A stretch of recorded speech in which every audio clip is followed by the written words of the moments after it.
One fall evening, David and his friend stopped by a newly opened cafe. They had already ordered and were talking softly. Suddenly, David's friend nodded toward the stage. David followed his gaze and marvelled.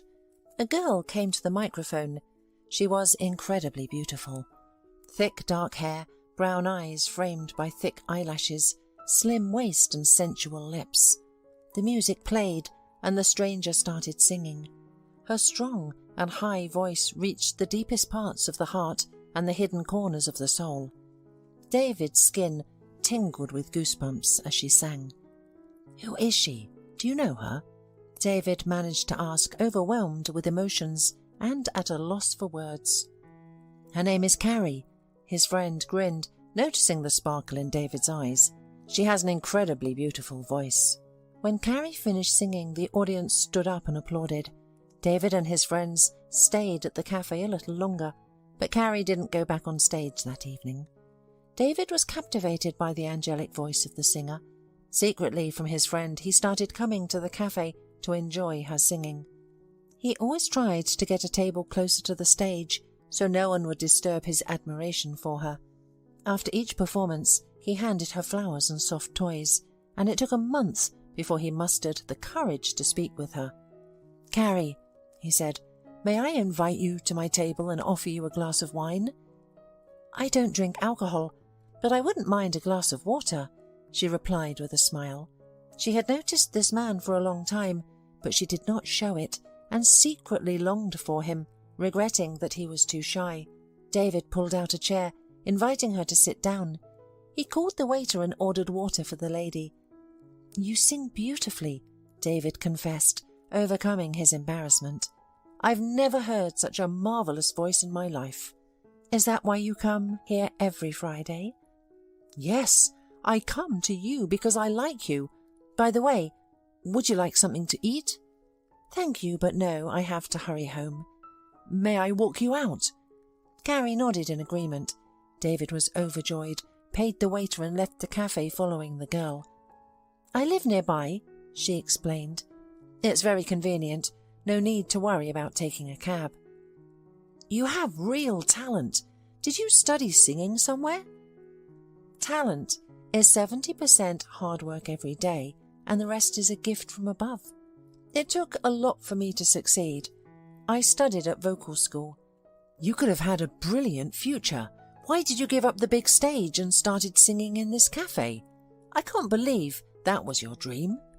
"You're right," Carrie admitted. "Probably a successful solo career was waiting for me. But once, on a friend's birthday, we went to a karaoke bar.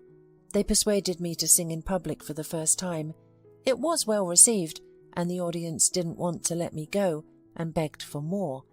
But at this moment, I realized the big stage wasn't for me. I panicked at the thought of performing in front of a large audience. That's why I'm happy with a job at this cafe." "The cafe owner must have been happy to hire you." "Yes," Carrie laughed. "He gained more clients. Everyone came to hear me sing." "I've been watching you for a month.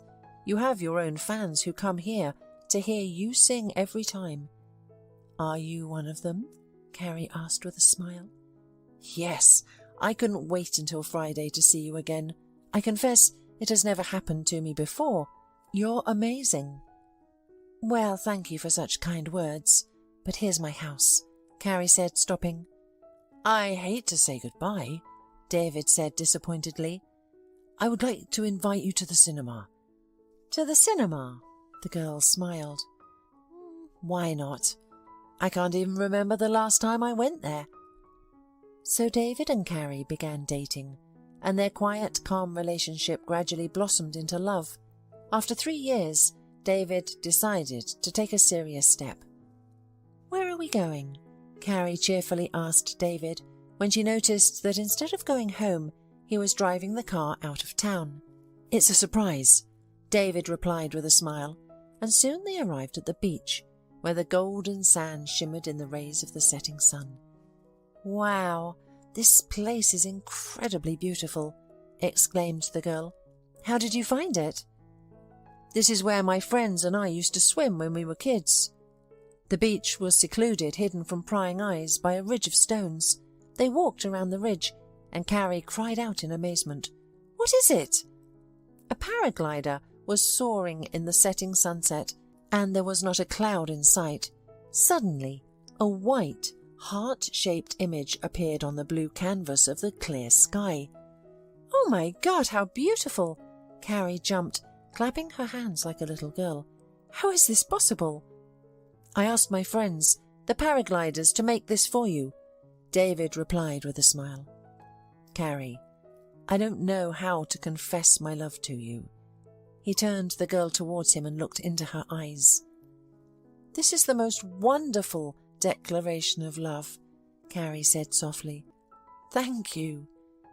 "Carrie," David's tone became serious, "I love you, and I want you to be my wife."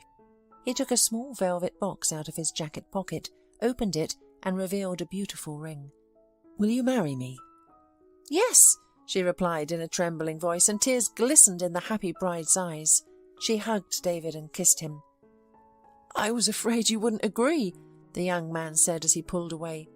Then he took a step to the side and pulled out a bouquet of flowers from a pile of stones. "I want us to never be apart. I want to admire you for the rest of my life. I dream of our children being like you." "How could I refuse? When you've arranged all this beauty for me, you've given me such a wonderful autumn sunset." Meanwhile, the sun had disappeared below the horizon, and the river breeze grew. Carrie shivered. "Are you cold?" David asked with concern, putting his arm around her shoulders. "Let's go home. I want to celebrate our engagement. And there's another surprise waiting for you." The young couple stood a little longer watching the paragliders in the sky. "What a pity that the heart-shaped image disappeared from the sky so quickly," Carrie said sadly. "We will definitely come back here," David promised. "And if you like, we can go up into the sky too." They got into the car and headed home. When they entered the apartment, Carrie gasped. At home, a romantic candlelit dinner awaited her. "How have you done it?" she asked in amazement. "It wasn't difficult at all," David grinned, helping the girls sit down at the table. "A phone call and card payment, and dinner is on our table." "You're quite the spender," Carrie laughed. "I don't spare anything," David said, raising his wine glass. "I am the happiest man today because the woman I have loved for so long has said yes. Thank you, darling, and I love you." "And I love you very much," Carrie replied, looking at him with eyes full of adoration. "I don't know how I lived without you. You are the most precious thing I have. I can't stop thanking God for meeting you. We should start thinking about our wedding, but first I want you to meet my mum," David suddenly declared. "Now that I've proposed to you, it's necessary. Besides, Mum has been eager to meet you for a long time. She is a wonderful woman, but she has one flaw. She loves me too much." He chuckled. "What if she doesn't like me?" "That won't happen. If I like you, it means my mum will like you too. Don't worry, I'm sure you'll get along. So tomorrow we're expected for lunch with my mum. Refusing is not an option, as she's fully prepared. You don't want to upset your future mother-in-law, do you?" "No, I'd love to meet her," the girl agreed. However, her heart was troubled, unsure of how her future mother-in-law would feel about her. "Okay, I'll pick you up in the morning by car. We'll leave early, as my mum doesn't like tardiness." The next morning it was freezing, despite the rain from the day before.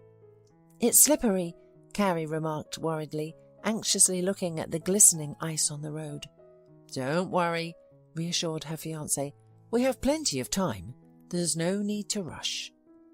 As they drove, they encountered traffic jams and had to navigate through the flow of cars. "We're terribly late," David frowned. "Mum won't be pleased. I don't want to earn her reproach on her first meeting with you." "But it's not our fault that there are so many accidents on the road," Carrie cautiously remarked. "She's a clever woman, she'll understand. In fact, she may even praise us for being cautious." Try explaining that to your mother, David said, keeping a careful eye on the road. She doesn't tolerate delays. Finally, we're on the highway. He sighed with relief. Now we can pick up the pace a bit. There aren't many cars. If we hurry, we'll make it in time for lunch. But David, please don't rush, Carrie pleaded. Look, the road is slippery. I'm afraid. No need to fear. David waved his hand nonchalantly. My car is a front-wheel drive, so it won't let me down. Even if it skids a little, I'll add some gas and it will stabilize itself. By the way, please pass me the water. It's behind my seat. My mouth is dry. Carrie unbuckled her seatbelt to reach for the water. At that moment, the car wiggled. Hold on! David shouted in fear, trying to regain control of the car, but it was no use. David! Carrie watched in horror as their car slid from side to side on the road. Do something! We're going to crash! Everything happened instantly. David tried to avoid hitting a tree, but to no avail. Carrie was thrown through the windshield, while David's airbag deployed. He lost consciousness briefly, hitting his head on the door. People nearby rushed to their aid. Hey, young man! David heard someone's voice. Are you alive? We'll get you out. Your hands and legs seem intact. Say something. Carrie? David said slowly. Carrie, is she alive? There was a girl with me. How is she? What happened to her? Please tell me. What happened to Carrie? She's alive. They are providing her with first aid. Hang in there. The help is on its way. They helped David out of the car. He felt dizzy. However, he managed to stagger to where his fiancée was lying. The paramedics surrounded her, attending to her wounds. My beloved! David fell to his knees before Carrie, crying. He took her hand and brought it to his lips, kissing it. Forgive me, I'm a fool for not listening to you. I'm so sorry. What have I done? David thought fearfully, looking at his beloved's face, disfigured by deep cuts. This can't be her. This can't be my Carrie. It's my fault that she's like this. God, there's no forgiveness for me. I can't feel my face. The girl barely moved her lips. David, upon hearing her voice, realized that the bloodied figure before him was indeed Carrie. You mustn't speak right now, the paramedic said sternly, tending to their wounds, and they turned to David. Who is this girl to you? This is my fiancée, Carrie, my darling. Everything will be all right, David answered, trying not to look at his beloved. David, Carrie asked in a whisper, what's the matter with my face? Tell me the truth. I don't know, it's bandaged. Everything will be all right. You'll be treated, don't say anything. We'll come to the hospital. They'll help you, just hang on. I can't feel my face. It hurts so much. The girl cried and fell into darkness. Carrie slowly opened her eyes. You're awake at last. Well done. She heard a male voice beside her. What's wrong with me?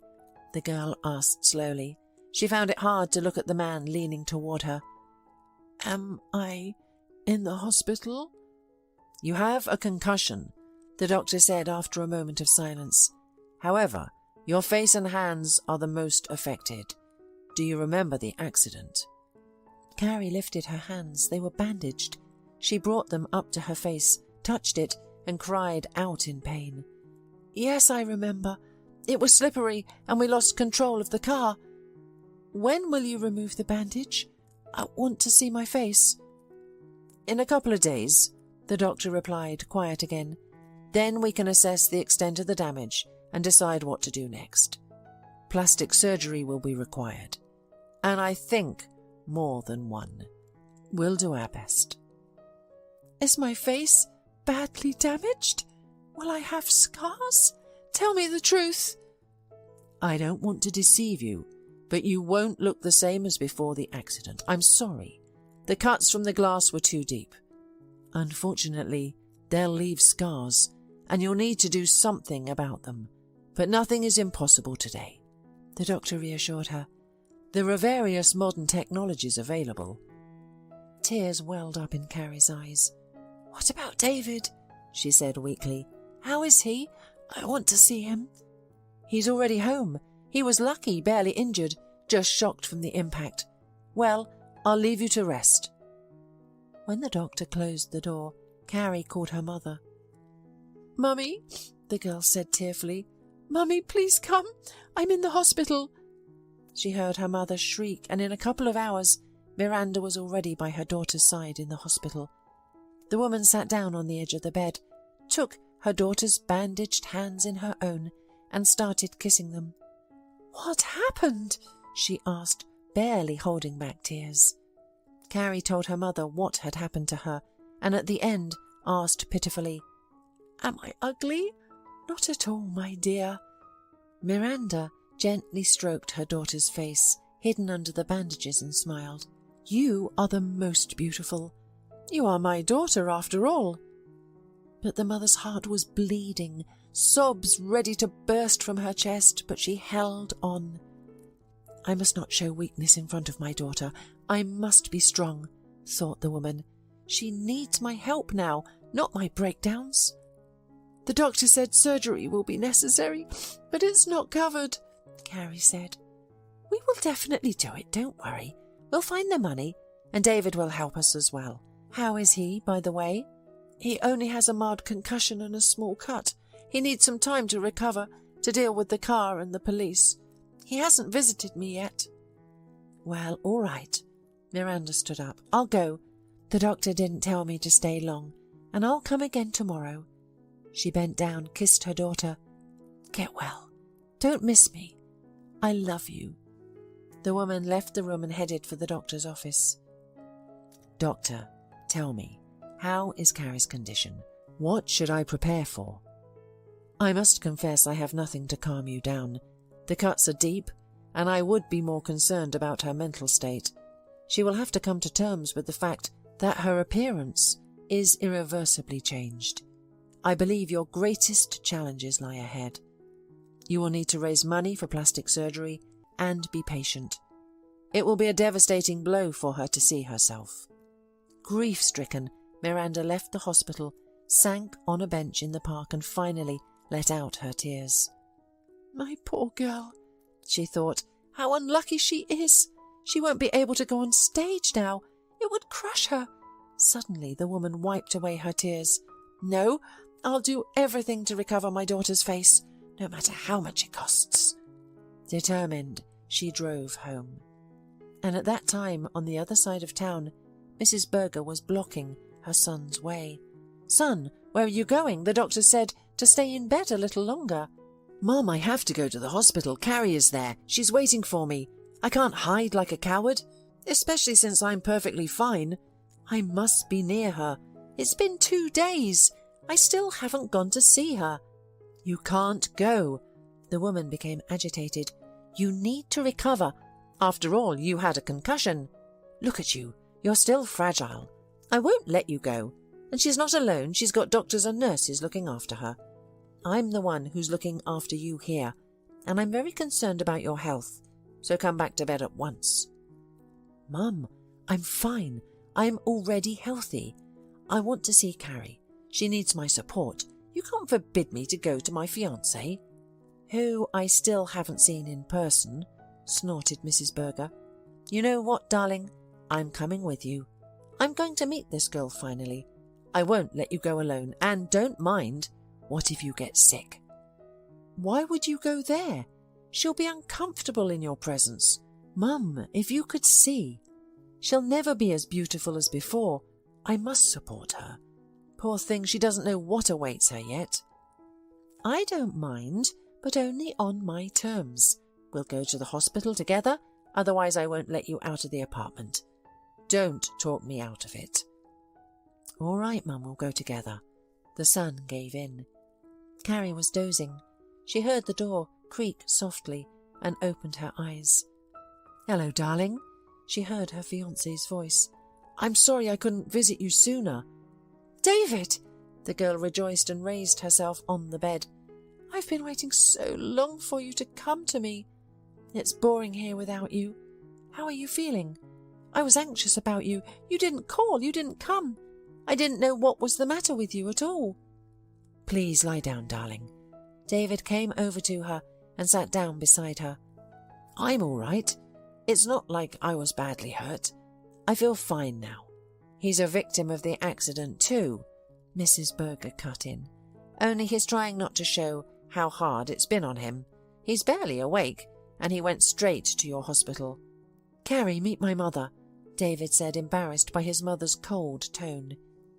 "Pleased to meet you," the girl said quietly. "It's a pity we had to make your acquaintance under such sad circumstances," Mrs. Berger remarked calmly, "but I was anxious to see the girl about whom my son had told me so much. What do the doctors say?" "They say plastic surgery will be necessary," Carrie answered timidly. "It's a pity, of course, that it happened like that," Mrs. Berger sympathized. "But you're young, you'll get better. Everything will heal. You'll be as good as new." Carrie nodded in agreement, but she herself kept her loving eyes on her fiancé. "I already feel fine, so I'll come to you more often," David promised, "and then you'll get your stitches out and you'll return home." "What about our wedding?" the girl asked shyly. "The wedding will have to be postponed." David looked at her guiltily. "I'm sorry it's come to this, but don't worry, we'll have it later. The main thing is to get you out of hospital as soon as possible." At that moment, a nurse entered the room and called Carrie to dress her wounds. "Will you wait for me?" Carrie begged. "Will you stay with me a little longer?" "Yes," David nodded. "Don't worry, I won't leave. Come back soon." When Carrie left, Mrs. Berger lashed out at her son. "And what wedding are you talking about? David, please, think carefully." Mrs. Berger tried to reason with her wayward son. "She won't be the same. Why would you waste your life on a woman with a disfigured face? And what about the children? You'll have kids someday, won't you? Have you considered that they might be afraid or embarrassed of their mother? Or they'll be teased if anyone sees them with a mother like that? Son, I know you're a noble man, but think about your future. You'll be tied to her for life." "Mum, what are you talking about?" David winced. "We can make plastic surgery. Today's medicine can reconstruct a person's face. We'll find the best clinic. I won't spare any expense for Carrie." "How much will the operation cost?" "Where will you get the money?" "Why should you burden yourself with all of this? Please cancel the wedding." The woman hugged her son. "Don't ruin your destiny, I beg you. How will you live with her? She's ugly. You won't be able to go out with her. Everyone will laugh at you. It's completely reckless to get involved with a woman like that." "But I love her," David cried out. "Don't you understand?" "Love? To hell with that kind of love. You'll find someone else. Look around, there are so many girls, and you're so handsome. Any girl would be happy to marry you. Spare my nerves. Don't make any hasty decisions. If the wedding doesn't happen, the world won't fall apart. You don't owe that girl anything." "I don't need anyone else but her. I'll marry her no matter what she looks like. And it's my fault that Carrie ended up like this. If I leave her now, how will I ever forgive myself?" "Pity is speaking in you," objected the mother, "and it's a bad advisor. First and foremost, think about yourself and me. I am your family. You may have many women in your life, but only one mother. Are you trying to drive me to an early grave?" Mrs. Berger clutched at her heart. "You're an ungrateful egoist. How else can you explain the fact that you value your own mother less than a stranger?" "No, Mum," exclaimed David in despair.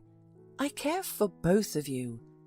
"But she's going to cost both of us a lot.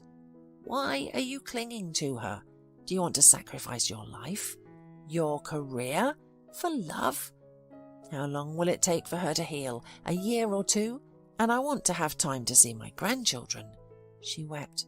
"I don't know how much time I have left in this world. Will she be able to give birth to a healthy child? I beg you, son, don't ruin yourself." Meanwhile, that very moment, Carrie was coming back from the treatment room. She was rushing because her fiancé was waiting for her in the ward. Her heart overflowed with tenderness for him. She had already grasped the handle of the slightly ajar door when suddenly she heard this conversation between David and his mother. "Mum!" David looked at his mother in despair. "Don't force me to make a choice. You know I love you very much, but Carrie means a lot to me too. If you truly love me, worry about me and give up the idea of marrying her. I think she herself must realize that there can be nothing between you now. I'll never accept her, and if you do bring her into our home, I'll curse you." The girl, holding her breath, waited to see how the groom would respond. He was silent for a moment, and then a heavy sigh was heard. "Okay, Mum. Frankly speaking, deep down, I feel that your words have sense. But I just need to think about it. And most important, I need to find the right words to say so as not to hurt her too much. I'm glad you listened to my opinion. Remember, a mother would never do anything to harm her child. I care about you and your future." Carrie stood with her back against the cold wall, tears choking her. After calming down a little, she swung the door open. "I'm back." The girl tried to put her usual cheerfulness in her voice, pretending she hadn't heard anything. "Thank you for waiting for me, but the treatments have been so tiring. I'd like to rest. Excuse me, can you leave me?" Yes. David immediately hurried away, delighted at the opportunity to leave. "Rest. It's the best medicine for you now. I'll be sure to come back when the doctors allow it. We'll walk with you in the park. Here in the hospital, there's a great park." "Get well, dear," Mrs. Berger said in an indifferent tone, and looked triumphantly at her frustrated daughter-in-law. This battle for her son, she had won. David never came to the hospital again. "I want to look at myself in the mirror." It took a long time before Carrie dared to ask the doctor. "I'll have to do it someday anyway. Let it be now." "Kate, bring the mirror into the room and remove the bandages," said the doctor. Carrie closed her eyes, gathering her strength, then resolutely opened them and saw her reflection. "Is it me?" she asked in horror, tears showing in her eyes. In the mirror she saw a stranger whose face was disfigured with scars. One eye was half closed, pulled down by a scar. The other scar fixed the corner of her mouth downward. The face was inanimate, as if someone had pulled an intimidating mask over it. Carrie moaned helplessly, covering her face with her palms and scratching at the skin with her fingers, as if she wanted to peel it off. "How am I going to live with this face? I'm ugly." She threw her face on the pillow, sobbing and pounding her fists on the bed. "Get her a sedative right away. She's hysterical," ordered the doctor. He grabbed Carrie, turned her towards him, and hugged her tightly, not allowing her to break free. She was sobbing and couldn't stop. The robe on the doctor's chest became wet from her tears. "Everything will be okay," he coaxed Carrie. "You'll manage. You're strong. The main thing is, you're alive." "Why should I have such a life? Don't you see what has become of me? I'm disgusted with myself. And how will people around me look at me? David was right. I'm ugly. I can't be loved. He was right to leave me." A nurse came running in, administered a sedative, and in a few minutes the young woman was hushed and limp in the doctor's arms. "Everything will be all right," he muttered as he tucked the patient into bed. "Things will get better. Plastic surgery will do its job and help fix your face." "But it will never be the same again," Carrie said as she fell asleep. Secretly from her mother, David found out when Carrie was discharged from the hospital and came to meet her. He was rushing, holding a huge bouquet of flowers. "And where is Carrie?" he asked, entering her ward and seeing the nurse rearranging the bed on which his fiancée had recently been lying. "Carrie has been discharged," the nurse said without stopping her work. "You're late. You should have come earlier. If you're her groom, she left you a letter." David nodded, and the nurse took an envelope out of her pocket and handed it to him. The man took the letter and handed the nurse a bouquet in gratitude. Upset, he went out of the hospital, sat down on a bench and began to read.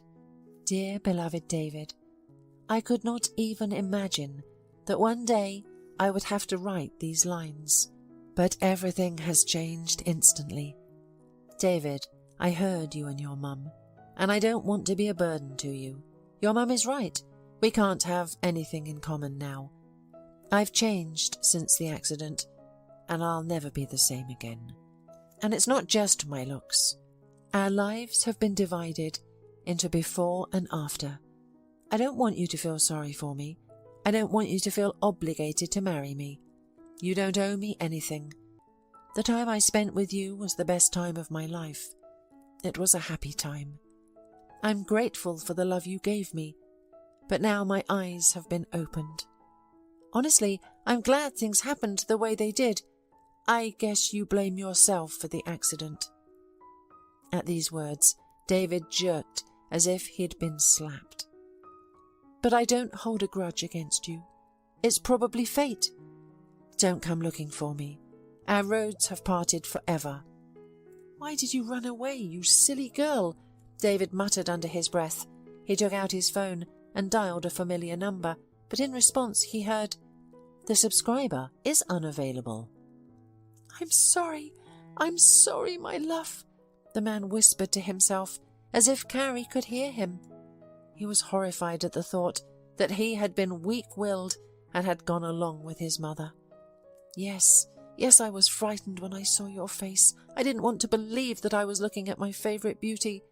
I even thought I was mistaken, and in front of me with some strange woman, not you, my beloved Carrie. The accident mutilated your lips, your nose, your cheeks, everything I loved to kiss so much. This new face was disgusting. I refused to believe it was you. I was never going to deceive you by pretending love. You were right to leave without saying goodbye. You are stronger than me." David stood up, hesitated for a moment, then tore the letter into small pieces and threw it in the trash. Afterwards, he straightened his shoulders, took a deep breath, and walked away from the hospital.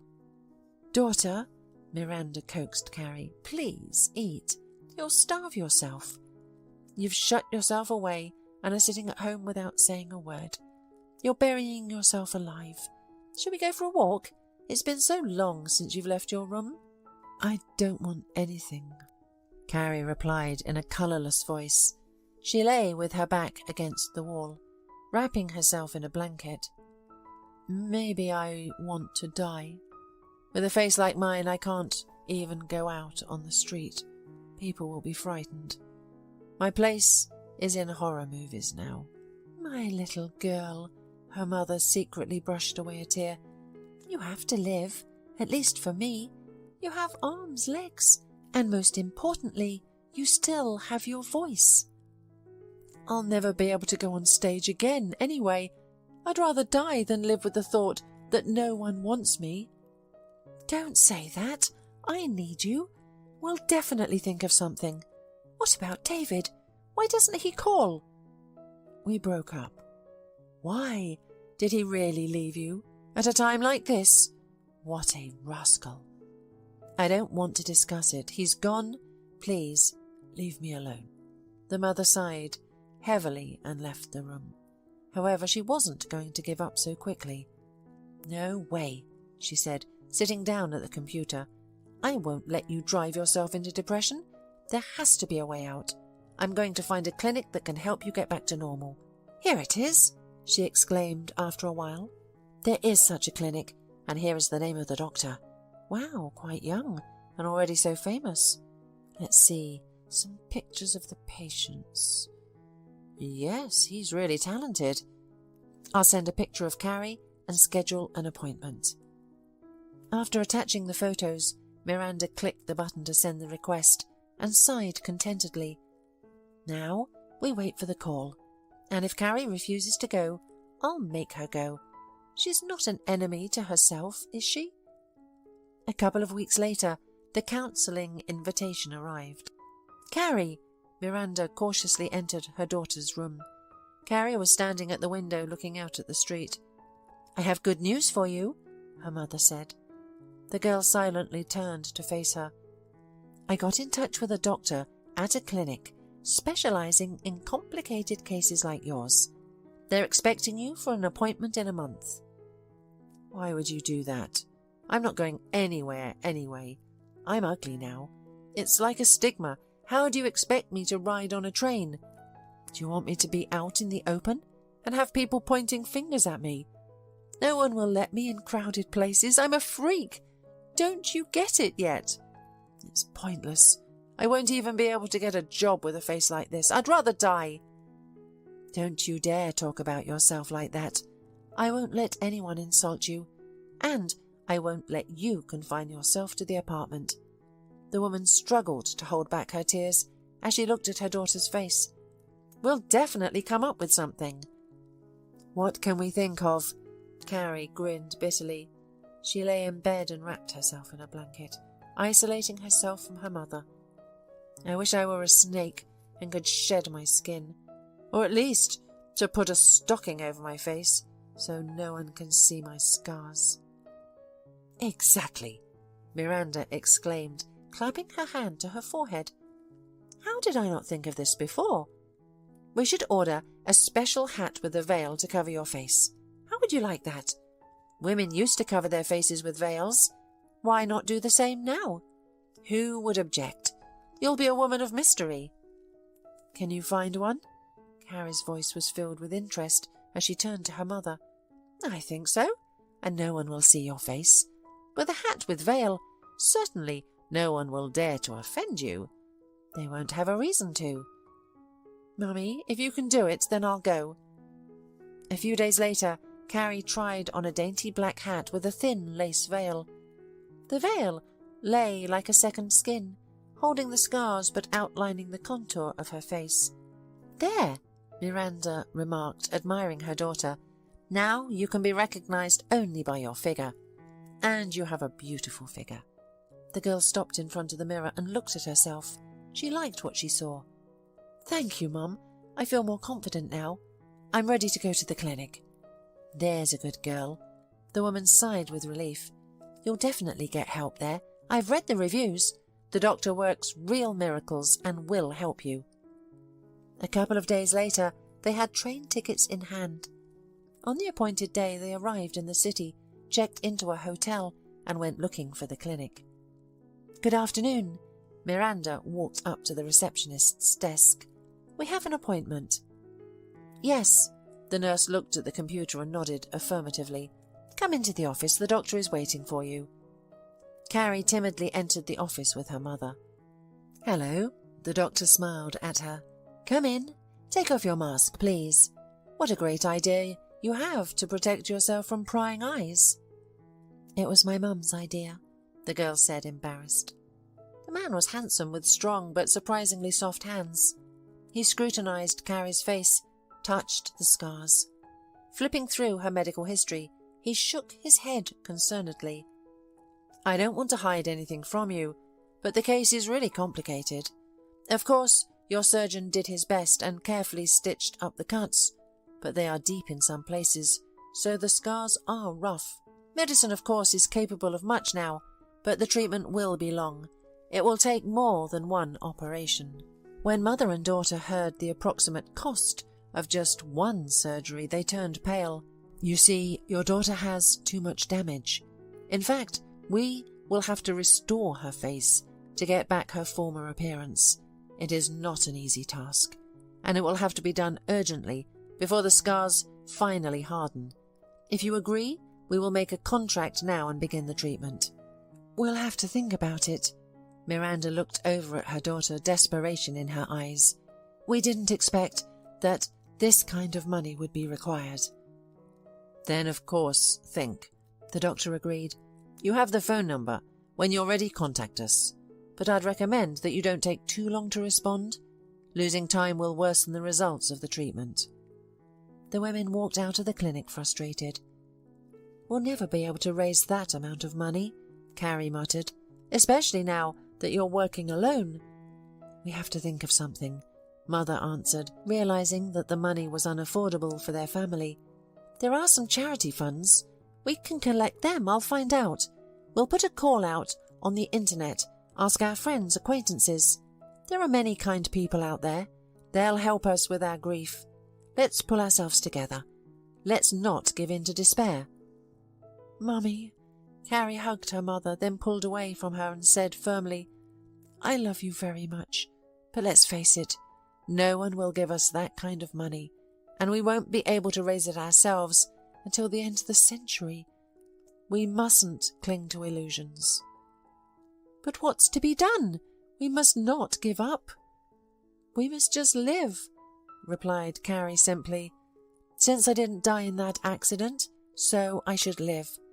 Now that I have such a hat with a mask, I'll try to find work." The mother looked at her daughter.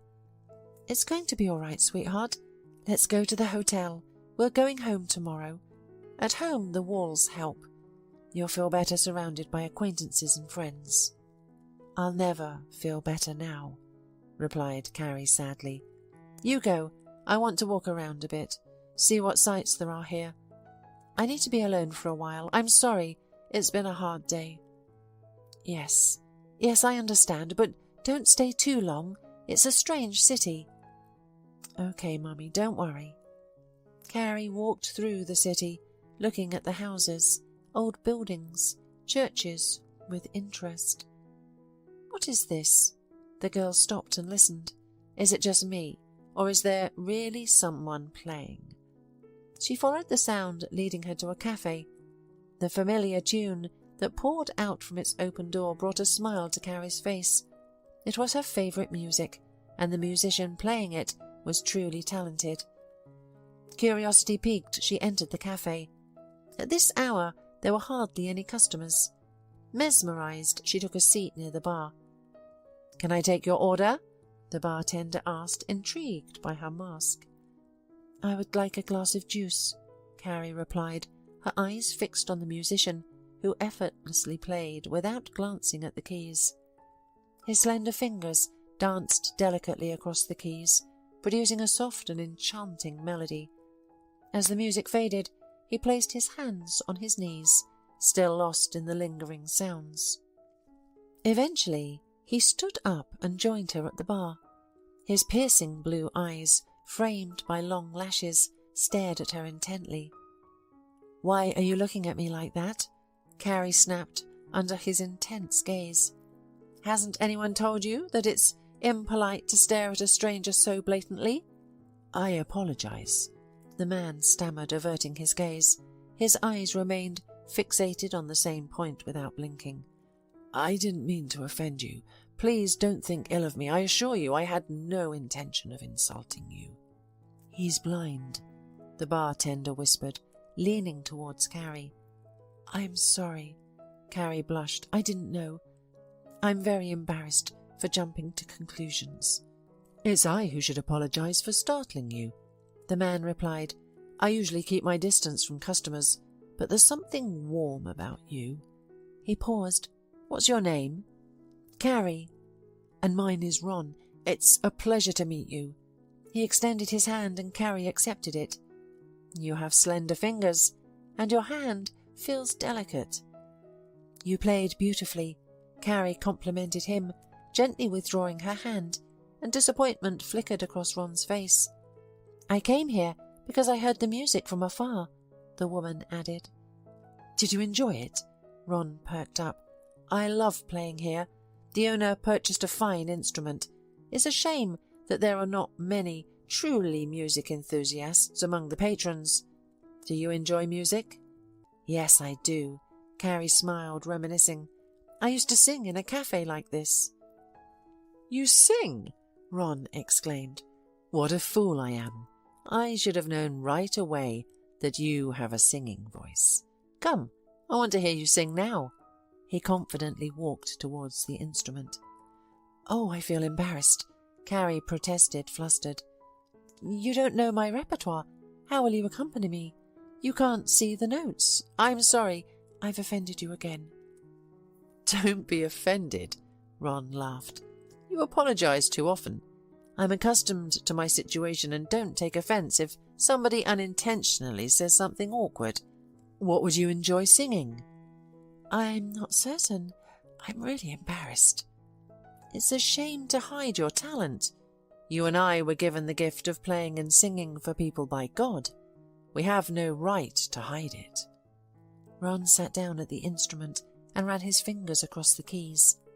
Start singing, and I'll pick up the melody. Carrie began, getting lost in her singing and oblivious to the fact that the cafe had filled with people. Some were even standing, since there were no more vacant tables. She only had eyes for the pianist, reacting to every change in his expression, as his face spoke more than his eyes. As she finished her 6th song, the hall erupted in applause. Thank you, Carrie beamed, looking out at the crowd. No one has ever applauded me like this before. Encore! The audience chanted. Sing more! Good evening. An older gentleman approached her.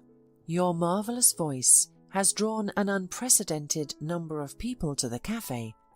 I'm the director of this place, and I won't beat around the bush. I'm offering you a job. I'll pay you well. You and Ron make a fantastic duet. Both of you are incredibly talented. I'm thrilled that my cafe has become a meeting place for you. Oh, that's impossible, Carrie exclaimed, flustered. I never even considered it. Why not? It will be well compensated. Our town doesn't have a single cafe with live music. We'll be the first, and we'll make a fortune. I guarantee no one will offer you a better deal. The thing is, I live in another city. I already have tickets in my pocket, and I don't think I'll ever return here. Do you have a family? No, I live with my mum. She's eagerly awaiting for me to return. Do you have a prestigious job you'd hate to lose? I lost it in a car accident. So what's there to think about? The man looked at the young woman triumphantly. You have absolutely nothing to lose. And here you've already found admirers of your talent and a job. But I can sing only in my hat with veil. No one would reproach you for that. On the contrary, your unusual appearance gives your image a certain mystique and gives people another reason to stop by to take a look at you. But first, people will go for your voice. I've never heard that before. I need to consult my mum. We're just passing through the city. Think about it, but not for long. I'll see you tomorrow night to sign a cooperation agreement. Carrie, please agree. Ron stood up from behind his instrument. We'll make a great team. I just met a worthy partner, and I don't want to lose you immediately. He found her hand and squeezed it. Carrie warmly said goodbye to her new acquaintance and hurried to the hotel. Daughter, you're here at last. I've been worried sick. Miranda met her daughter right at the threshold, as if she was standing at the door, waiting for her to enter the room. Where have you been for so long? I thought you were lost or something had happened. Mummy! Carrie hugged her mother and spun her around. You have no idea what has happened to me in these few hours. I'm staying here, in this city. What do you mean you're staying here? No, I don't even want to hear about it. The woman protested. We're leaving here tomorrow. There's nothing to keep us here. I'm not going anywhere. I've been offered a job. I'm going to sing in a cafe. But you can sing in our city. Why stay here? There are strangers around. That's what I wanted to tell you. I met a man. When did you meet a man? The mother was surprised. Now, Mum. He plays so well, but you can't help but listen to him. He's so handsome, so kind, so gentle. I can't believe it. When did you see all these qualities in him? Miranda shook her head in shock. Sometimes it takes a minute to realize that this is your man. Now I know for sure love at first sight exists. He's like that. Carrie gave her mother a big hug. I'll introduce you to him. Ron is a wonderful man. Mummy, I'm a grown-up that can manage my own life. I have nothing to lose. I've been dumped by the man I loved, fired from my job. There's nothing holding me back, and here in this city I can start from scratch. What about me? Tears showed in Miranda's eyes. "You haven't thought at all what will happen to me? You don't need me any more?" No, of course I do. My dear, dear Mummy, I'm so grateful for your support. I promise I'll be calling as soon as I have a minute to spare. I'll never stop loving you. Mummy, you've done so much for me." Carrie hugged her mother. "But now I want to take care of myself. This is my chance to try to be happy. And this man you speak of, how did he feel about your looks?" "He's blind. He can't see me.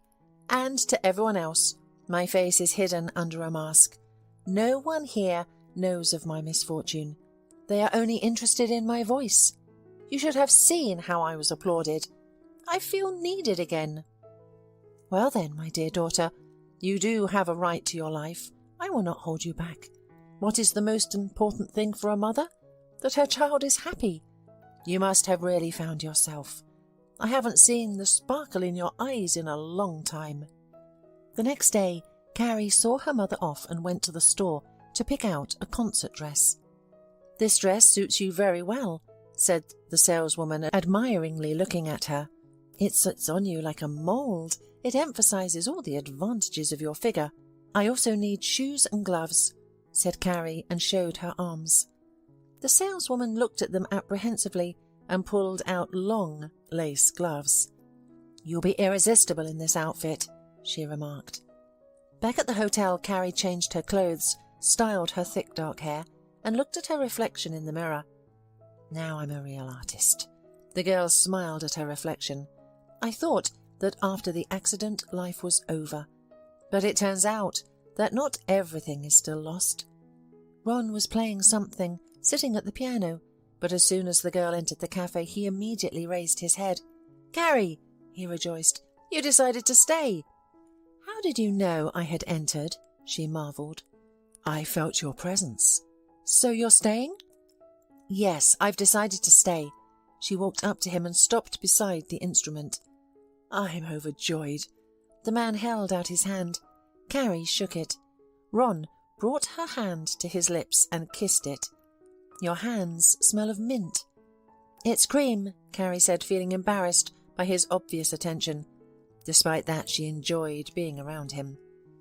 "Did you know that you can learn a lot about a person from their scent?" "What can you tell about me?" The girl laughed. "You're a calm, gentle person, completely non-conflicted, and right now, peppermint helps you cope with depression. Am I right?" "Right." Carrie raised her eyebrows in surprise. "How do you know all this?" "When a person loses one sense, they immediately gain other possibilities. We'll come back to this conversation later, but for now, let's not disappoint the visitors. They've been waiting for you to sing something for a long time." He started playing the first notes, and Carrie sang. Her voice was hesitant at first, but then it grew stronger. She didn't look at the audience, she looked at Ron, captivated by his playing. His face shone. The sight of his sightless eyes was mesmerizing. The girl felt his silent support. He listened to her voice, and his expression gradually changed.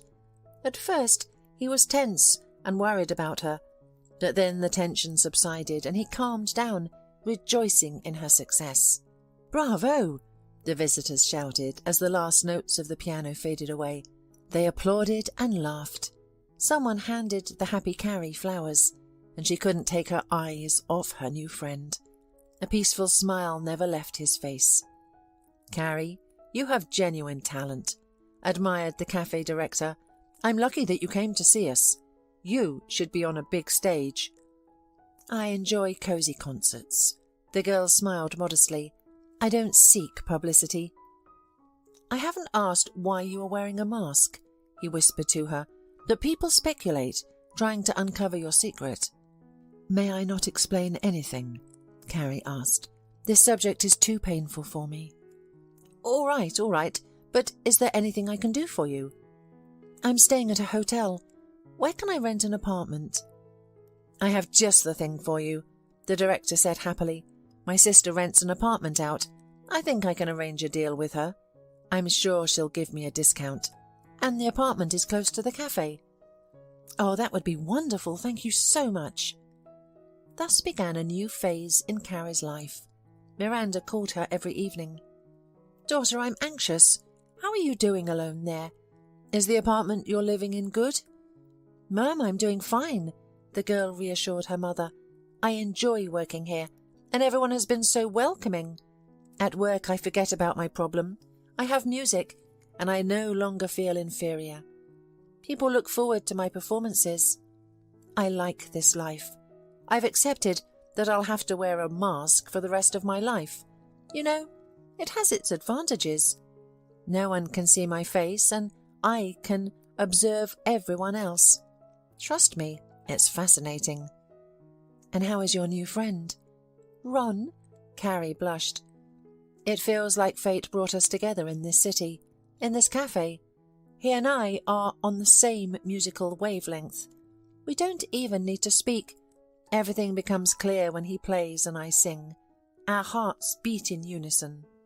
But I'm not at peace with myself, because you don't know anything about him at all. Mummy, you have nothing to worry about.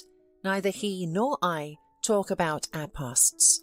I suppose it's not the right time yet. We simply enjoy each other's company. Do you remember David from time to time? No, I've moved past that pain, and it's a good thing that he and I broke up, because otherwise I would never have met Ron. He means a lot to me. After these conversations, Carrie struggled to fall asleep for a long time. She lay in the dark and remembered the light, casual touches of Ron's hand, his warm smile when he sensed that she was upset about something. And she desperately wanted to know what had happened to Ron, what had led to his blindness. Carrie, let's take a walk, shall we?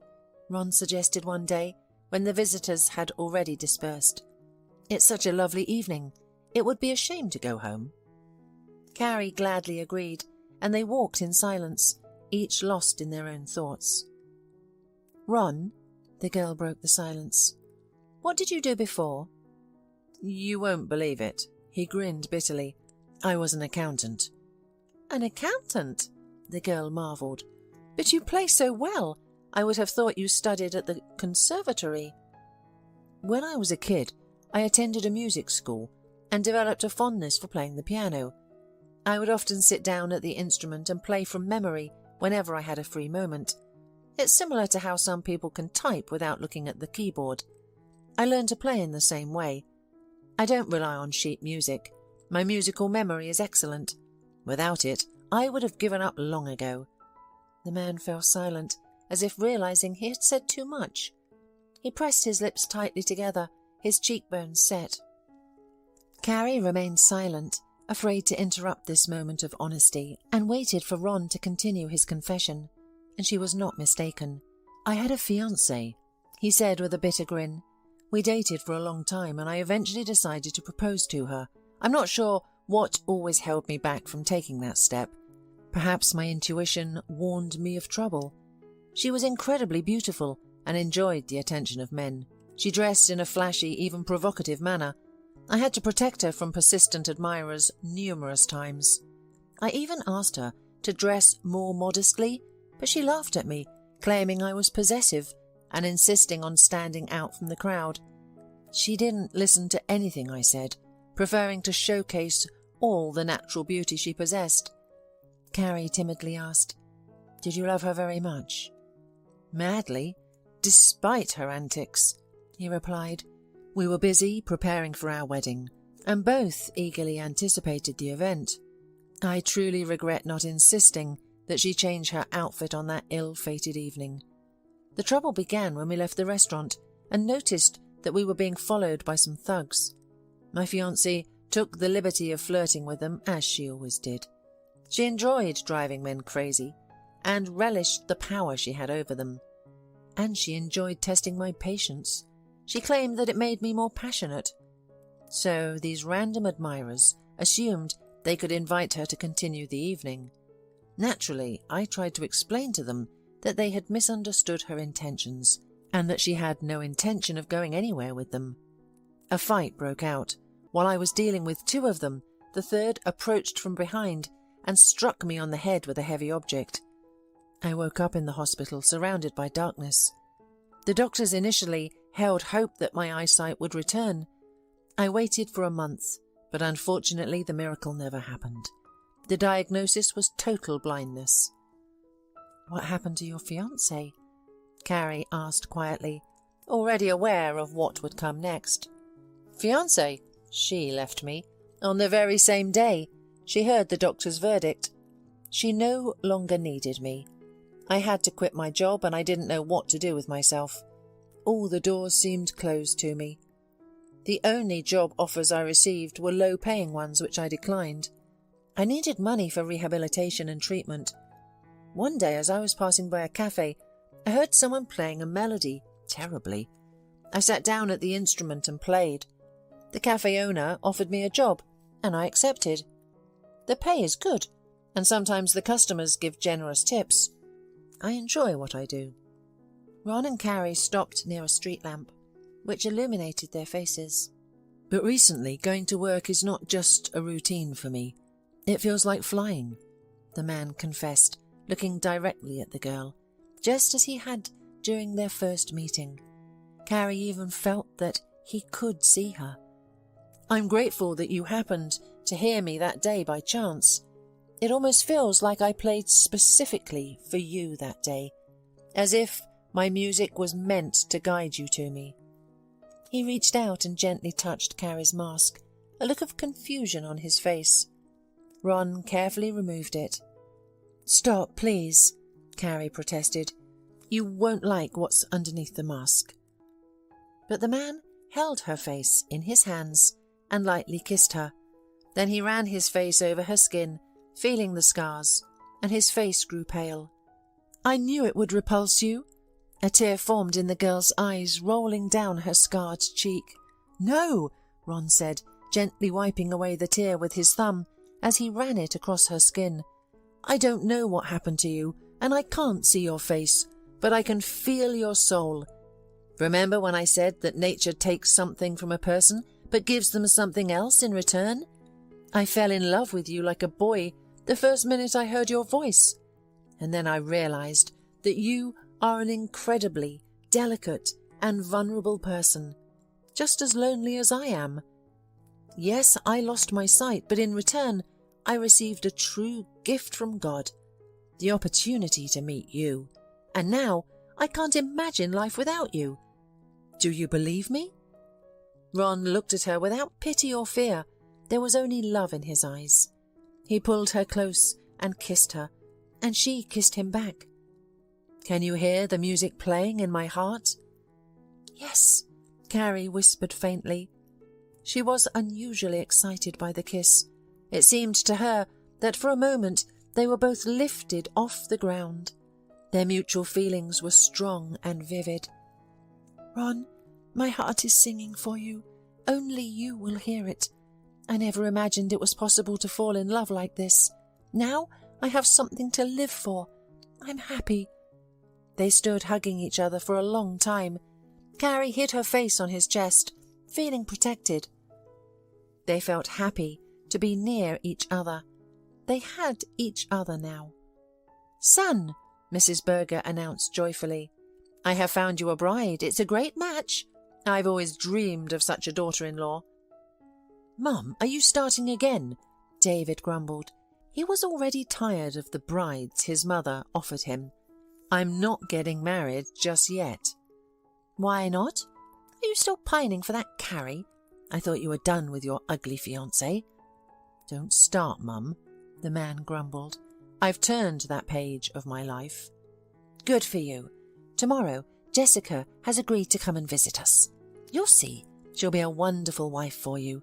Please behave in a hospitable manner. I hope you'll listen to my opinion. Take a good look at her. You know, Mum never gives you bad advice." And the next evening a rich table was set anticipating the guest. "Sonny, open the door," Mother said upon hearing the bell ring. "Hello?" A gorgeous blonde woman with high, firm breasts stood at the threshold. Her blue eyes looked appraising, and her plump lips opened as if anticipating a kiss. "Hello?" the dumbfounded David said, letting the beauty into the apartment. "Jessica!" Mrs. Berger sang out. "We've been waiting for you. Come in, dear. Pay no attention to this oaf. He has completely forgotten how to court beautiful women. Sit down at the table. David, pour us a glass of wine. Let's drink to our meeting."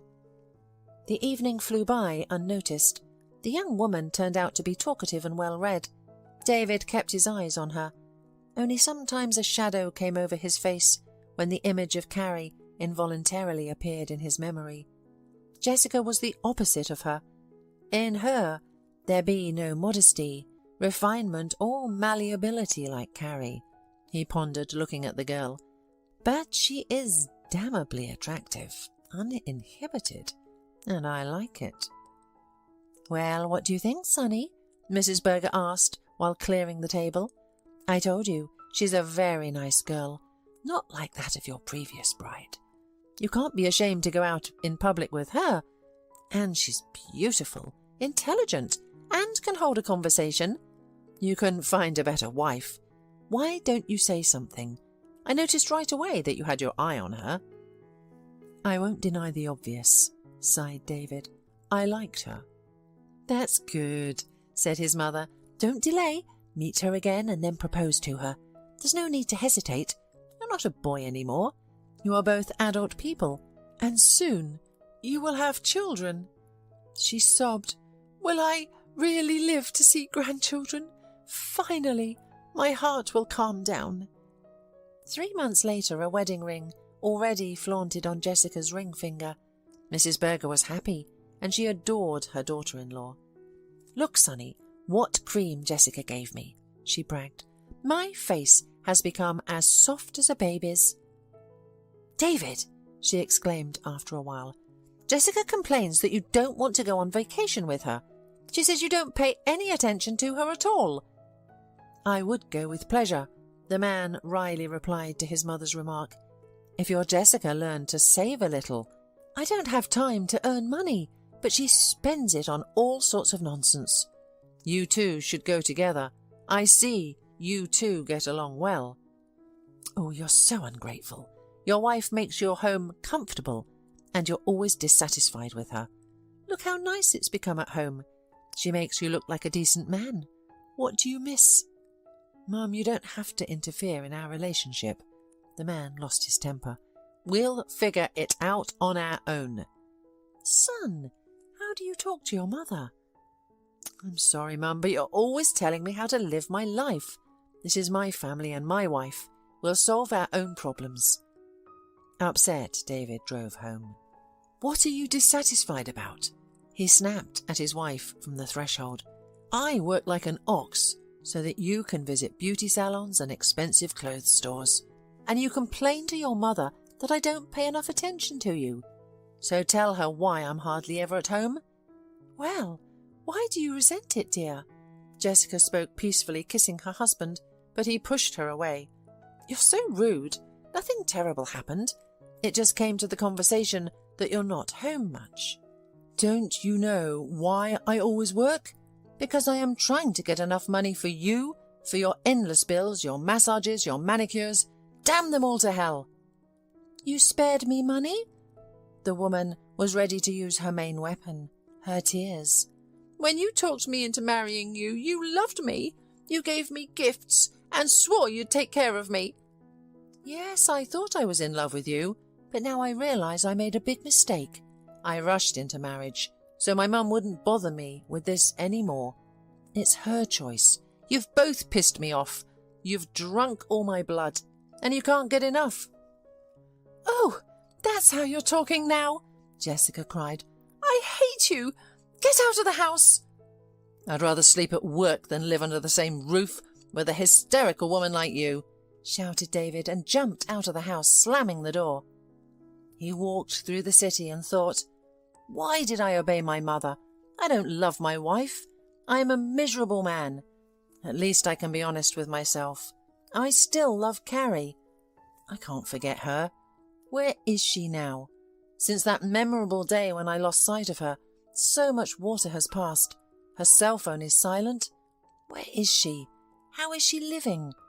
I am still tormented by an abiding sense of guilt for her. He walked on, unable to make out the road, seeing no one around, but suddenly he stopped. What the hell? There was a stirring in his heart, a long-forgotten, warm feeling, remembering something dear, native. Who's singing that? The man hurried to the sound of the marvellous voice, afraid that now the song would fall silent and he would not be able to find the performer. David literally ran into the cafe and froze. Carrie was standing at the microphone. Her face was hidden by a mask, but he would recognize her voice, her figure, even in the crowd. The customers applauded as the last sounds of music faded away. "Carrie!" David stepped towards his former bride. "I've been looking for you, but I didn't expect to find you here. Your voice brought me here." "Hello, David." The woman spoke calmly. "Why were you looking for me?" "I missed you. Have you forgotten me?" "Even if I wanted to forget, I can't." She grinned. "My face reminds me of you every morning and evening. The rest of the time, I hide behind a mask, and am quite content with my life. Why did you come here?" "You have a right to reproach me. I admit I did a mean thing to you then. But it's never too late to make things right. I want you to come back to me. I'm different now, but I still love you. I beg. I'm sorry. Let's start over." "It's too late. I've changed too. I've learned to see people as fake." "Have you forgotten how good we were together? I can't live without you." "So much you can't live that you got married?" She nodded at his wedding ring. "This marriage means nothing to me." He hastily removed the ring and put it carefully in his pocket. "I still remember our meetings, our kisses. I don't love Jessica."